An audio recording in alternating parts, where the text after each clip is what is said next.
Se alguém um dia pensou que eu era um palestrante mascarado, agora está valendo, né? Vamos fazer a palestrinha aqui se cuidando. Bom,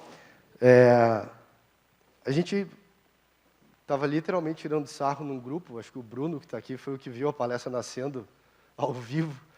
A gente começou a tirar sarro num grupo, a gente falou assim, mano, isso aqui é uma palestra.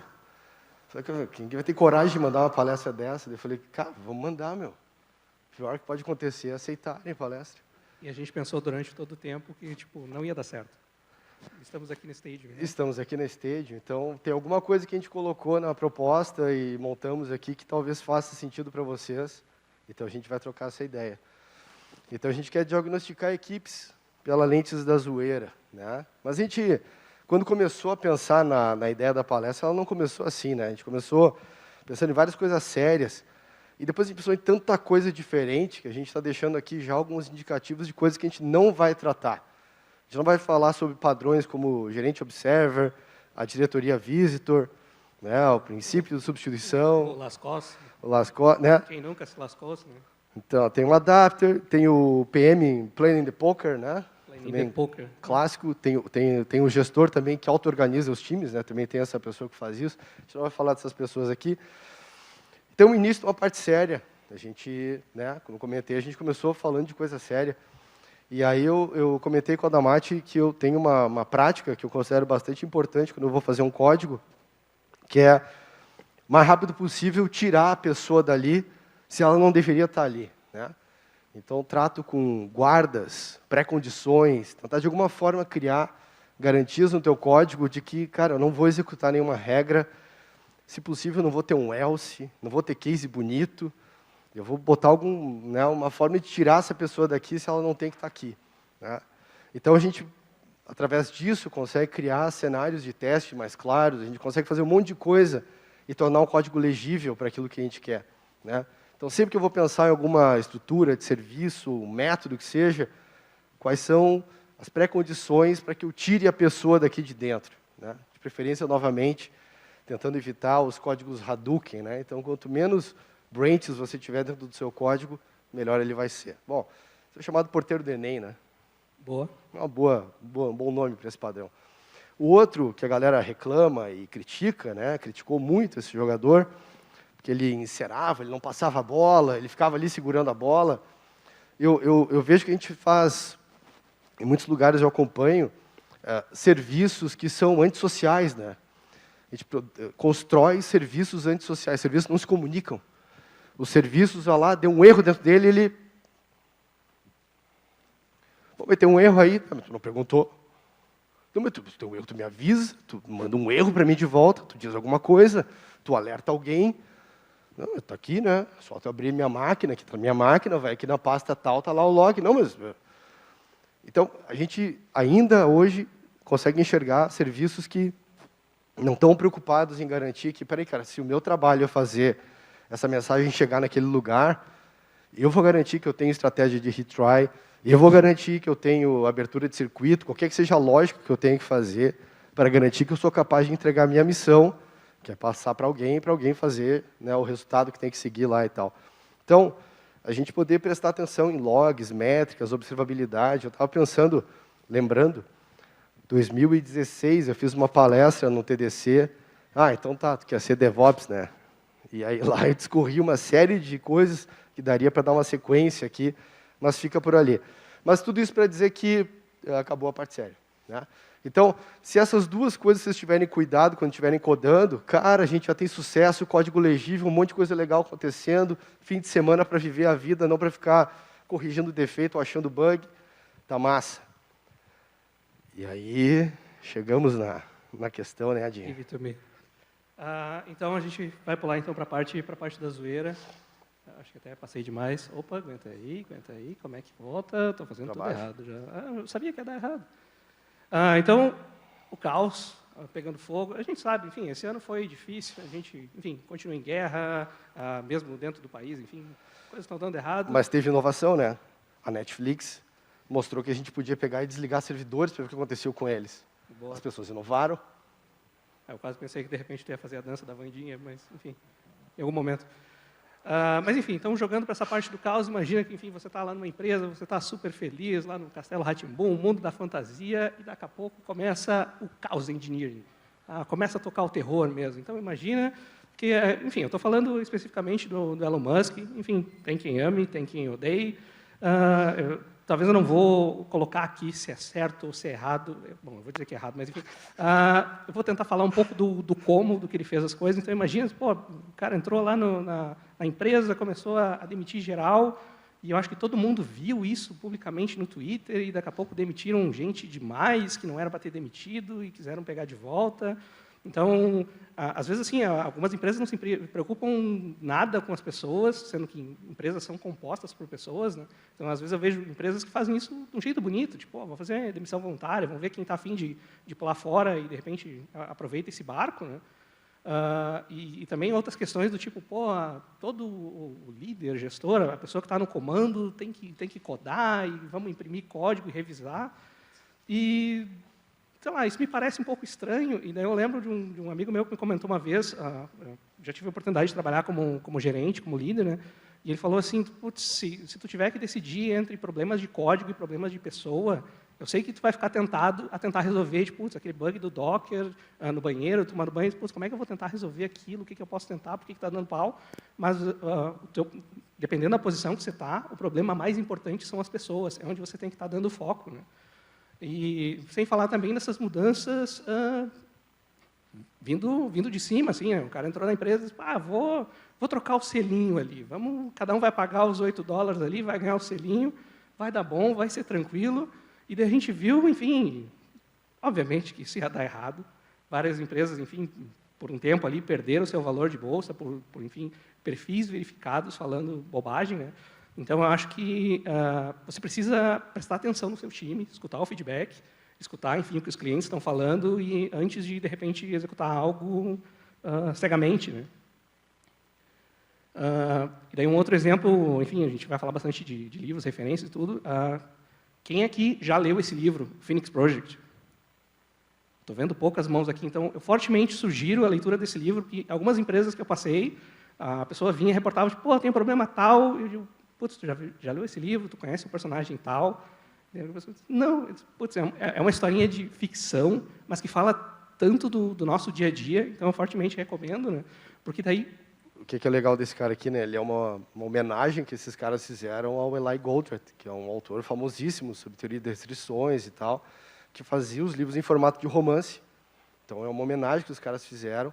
E esse livro conta o período onde o termo DevOps foi cunhado. Então, a gente falava ainda em infraestrutura ágil, a conferência Velocity 2009, 10 deploys por dia no Flickr, várias coisas que, para a gente que viveu isso aí lá acontecendo, né, era muito legal ver isso, tentar estudar isso, estudar Trunk-Based Development, Feature Toggles e trabalhar com essas histórias e tal. E é muito massa porque tu te identifica ali com o processo, né? E o negócio é esse, não seja um Brent, né? Que cai na nossa próxima figura mística, que é o arquiteto Singleton. Sabe aquela pessoa que é a única instância que você tem que chamar e ele resolve tudo mais rápido, ele é a pessoa que tem todos os acessos, enfim, eu já trabalhei... Teoricamente, eu trabalhei com uma pessoa assim, pode ser verdade, pode não ser, é verdade. Supostamente, mas, enfim, tem que usar supostamente para não ser processado. Falou, beijo, advogado. Enfim, já teve problemas do tipo, tinha que atualizar o certificado, ali o HTTPS mesmo do site, e daí a pessoa ficou um mês trabalhando naquilo, saiu de férias, obviamente que estourou, expirou, né?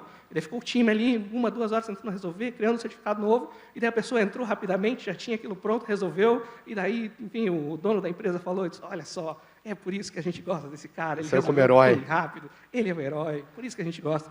E a questão do exemplo também, né? Às vezes a gente tem essas pessoas, heróis na empresa, assim, né? Que elas não saem de férias nunca, supostamente. Eu ouvi também um caso de pessoas assim, olha só, agora ele vai conseguir sair de férias, porque agora ele vai ser pai. Olha que legal. Então, tipo, putz, olha o exemplo que isso passa para a empresa. Tipo, é triste isso. E só a referência aqui, se alguém consumia tecnologia em 2007, consegue rir do Greg the Architect. Se alguém nunca ouviu esse cara, busca no YouTube os vídeos, são antigões, mas são histórias que, cara, vocês vão entender. Supostamente reais. Supostamente reais, mas é isso. A gente botou muito easter egg aqui, então a gente recomenda fortemente quem, enfim, gostar do conteúdo, baixar os slides, clicar nos links ali, que tem coisas que a gente considera bem legal ali. Seguindo aqui, enfim, esse perfil é o Highlander, né? Só pode haver um, né? E, enfim, para resolver tem que cortar a cabeça, supostamente. Então a gente pula para o próximo padrão aqui, o All Hands Pub Sub. Acho que vocês já devem ter ouvido falar de Event Driven, sabe? Tipo, tu manda a mensagem e tu não escuta a resposta. Quantas reuniões de direção, de gerência, que às vezes a gente tem isso, assim, tipo, eu vou aqui publicar isso aqui no meu tópico, vocês escutem e parabéns, boa sorte, né? Então, a gente sempre se pergunta, assim, pô, será que nas empresas existe esse espaço de escuta, de retorno? E, além disso, tipo, quanta confiança o pessoal tem para realmente fazer perguntas difíceis, né? Porque, às vezes, a gente vai em umas reuniões, pô, veio um chefão de fora, uma pessoa alta e tudo, e é feita aquela pergunta assim, putz, faltou café, o que a gente vai fazer sobre isso? Enfim, às vezes os problemas que realmente estão pegando, tipo, a gente desenvolveu aquela feature, ninguém usou, o que a gente vai fazer? Como é que a gente vai ajeitar esse problema, né? Realmente, enfim, deixar as pessoas se preocuparem com a empresa, deixar ajudar e não julgar. De novo, o Elon Musk, enfim, demitiu algumas pessoas porque reclamaram no Twitter, né? E daí o ponto final é, enfim, quando se tem esse retorno, até pensando em retrospectiva de time, tem ação ou às vezes é só terapia de grupo? É, tipo, só se escuta, tipo, tá, ok, temos esses problemas, valeu, pessoal, tipo, fiquem na consciência, mas a gente não vai resolver, então é um problema. Não sei como é que a gente está de tempo, de repente algumas coisas eu vou passar rapidão, mas o Simon Sinek é um cara que eu gosto bastante, ele escreveu livros como Start With Why, os líderes se servem por último, e ele diz que se você quer incentivar a liderança nas empresas, comece com um grupo de livro, para as pessoas, enfim, aprenderem juntos, discutirem um tópico junto. Eu achei isso fenomenal, fica aí a dica. Mais um ponto, e esses dois aqui se assemelham bastante, que é o princípio da responsabilidade única, do tipo, isso aqui não é meu trabalho, documentar não é meu trabalho, eu só executo, eu só faço. E daí tem um outro padrão aqui também similar, que é o princípio da segregação, né? Tipo, não, isso aqui é um time de plataforma, isso aqui não é comigo. Então, de novo, estamos no ano de 2022, se a gente fica, enfim, esperando essas trocas de bastão e a gente não tem liberdade, de repente, de mandar um PR num outro time ali, enfim, uma substituição de código, a gente está fazendo muito errado. Tem práticas, tem post desse coleguinha aqui, né?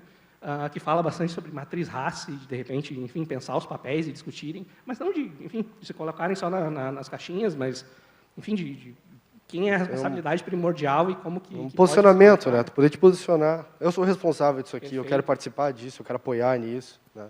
Vou comentar rapidamente sobre a lei de Conway, provavelmente vocês já ouviram falar. Para quem não ouviu falar, é que como você define os times, é como a sua arquitetura vai ser feita. Então, eu já vi empresa que tem um módulo principal e daqui a pouco fez um módulo pequeno ali para, uma mudança de envio de e-mail, mas que toca bastante, talvez, no módulo principal, e ainda assim, por ser um time separado, enfim, o pessoal criou uma outra solução porque era outro time, né? Número de Dunbar, recomendo vocês olharem um pouco depois ali, porque a gente está mal de tempo, mas, enfim, tem um número limitado de pessoas que você consegue interagir, então, quando você está montando os times, é bem interessante pensar nisso, né? Mais um padrão aqui, essa imagem é da internet, a gente não fez montagem, ela é assim mesmo, tá? E o princípio aqui é a separação de concerns, né? Então, tipo, um manda, o outro obedece. Supostamente isso é real, né? Então, tipo, qual o problema disso? Então a gente tem pessoas que só executam. E daí, falando rapidamente desse framework aqui, né? Até ele fala bastante sobre senioridade.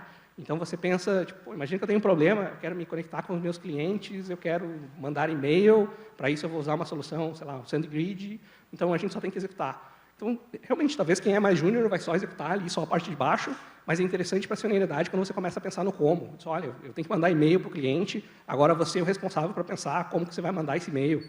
Ou uma solução acima ainda, diz, olha, eu preciso notificar os clientes, o que vocês vão fazer? Vão mandar e-mail, notificação de push. E a senioridade máxima é quando tipo, você está num time e você começa a achar os problemas. Isso é, enfim, é um nirvana. Eu vou passar isso aqui rapidão.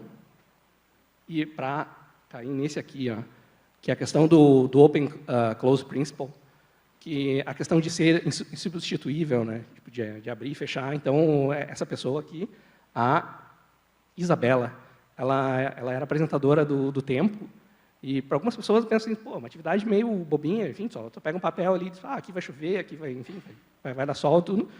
E ainda assim, por trabalhar de noite, ela teve um burnout, ela apagou, durante ela estava, enfim, apresentando ali, ela esqueceu o nome da cidade onde ela mora.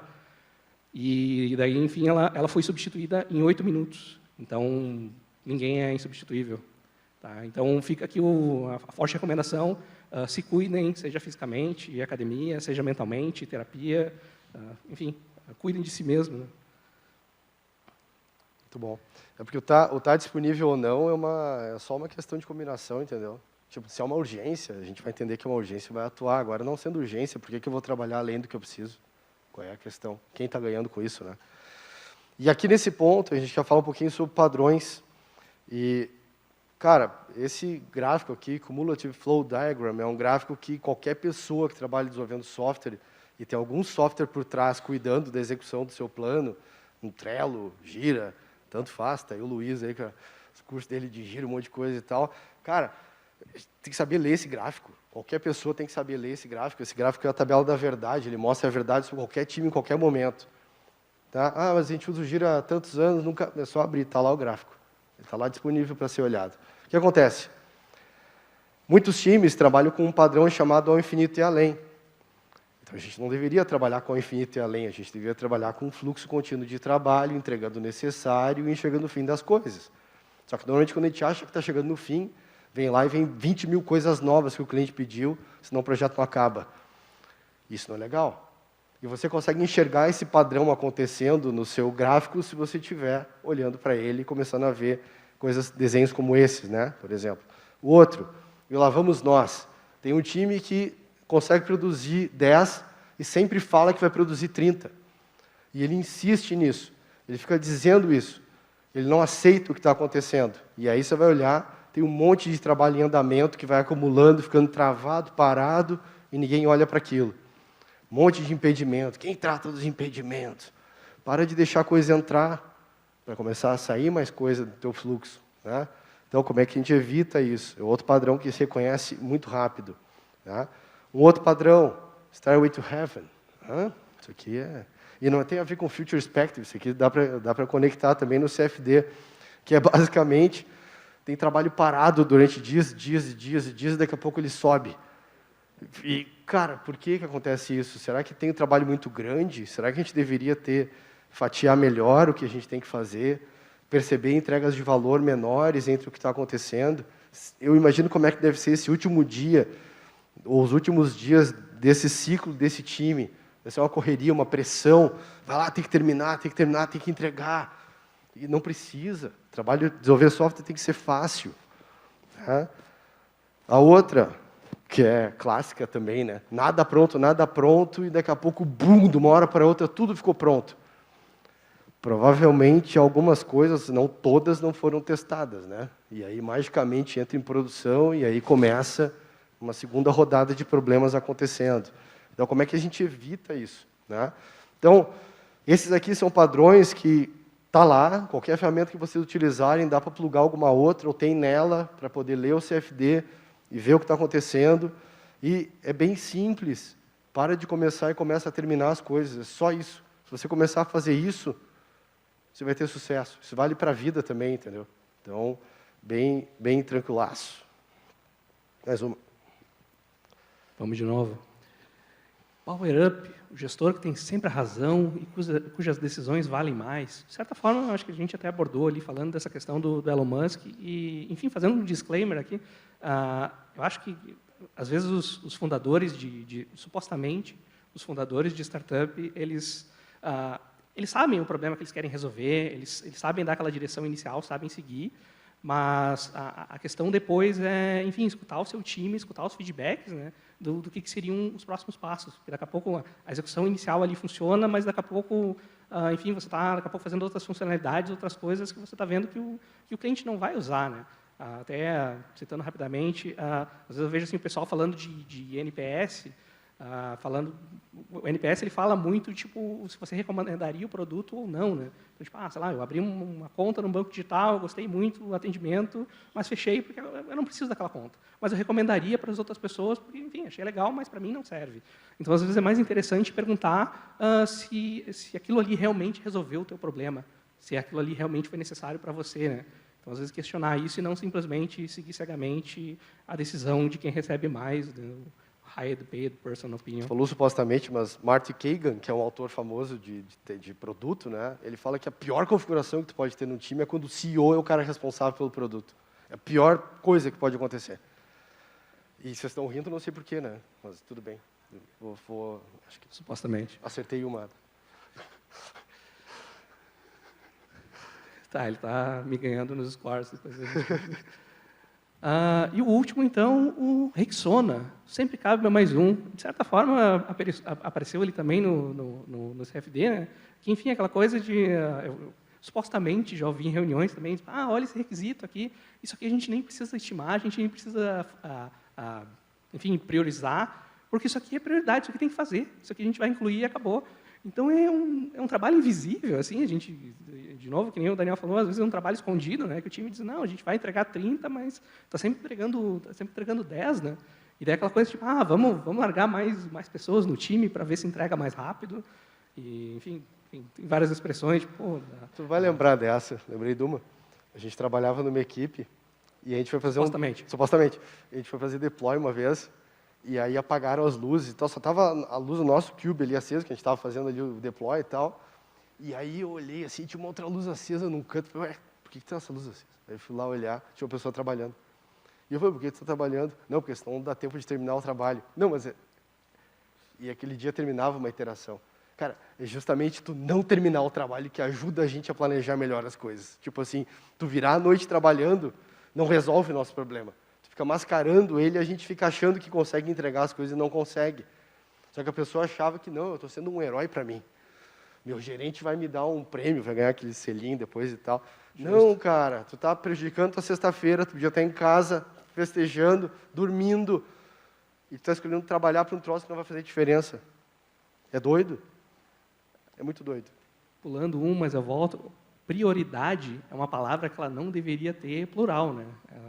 Ela deveria ser uma prioridade só. No momento que você tem 3 prioridades, tem alguma coisa errada, né? Tipo, o que você vai fazer primeiro? Como é que funciona, né?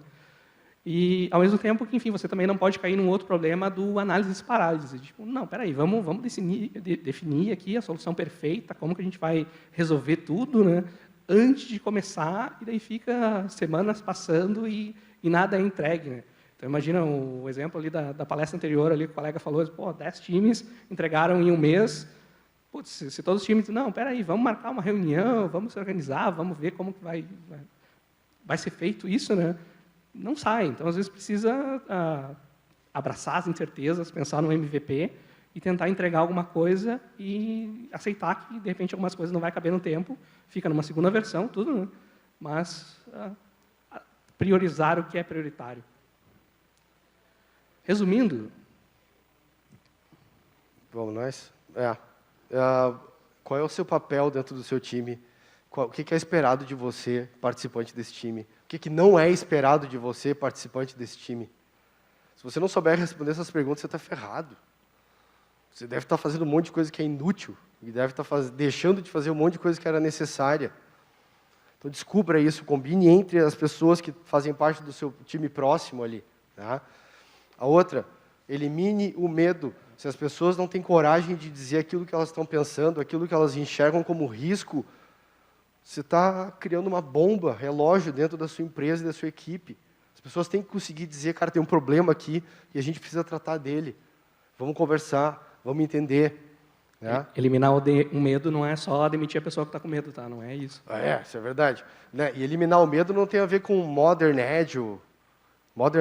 Eliminar o medo é um princípio de gestão do Deming. Isso é década de 50, década de 60. A gente fica querendo, olha só que coisa fancy, legal, de Agile e tal. Não, cara, as coisas já existiam, só que a gente nunca ouviu. Aí tem que vir um cara meter uma camada de marketing em cima, falar umas coisas bonitas e a gente passa a ouvir. Já está tudo escrito, a gente só não leu. Então, o princípio de gestão de Deming, esse aqui é o número 8, né? Elimine o medo. Diferenciar deploy de release. Não deveria ser um problema tu fazer um deploy sexta-feira de tarde, 6 horas. A gente não deveria fazer um deploy sexta-feira de tarde, 6 horas, porque ninguém precisa fazer um deploy sexta-feira de tarde, 6 horas. A gente tem que estar no bar bebendo. Mas, beleza, mas eu quero dizer com isso é que o teu deploy não deveria afetar nada de comportamento do teu sistema em produção. O que muda isso é o release, é tu ativar uma flag, habilitar uma feature para alguém. Se o teu produto hoje não é capaz de fazer isso, tu está plantando uma bomba. Então a gente tem que cuidar disso, tá? E documentar as decisões. Documenta a droga da decisão. Senão alguém vai dizer, não seguiram o que eu falei. Cara, tu nem estava na reunião. Mas eu falei uma vez no café para o Marcelo e ele não seguiu o que eu falei. Onde?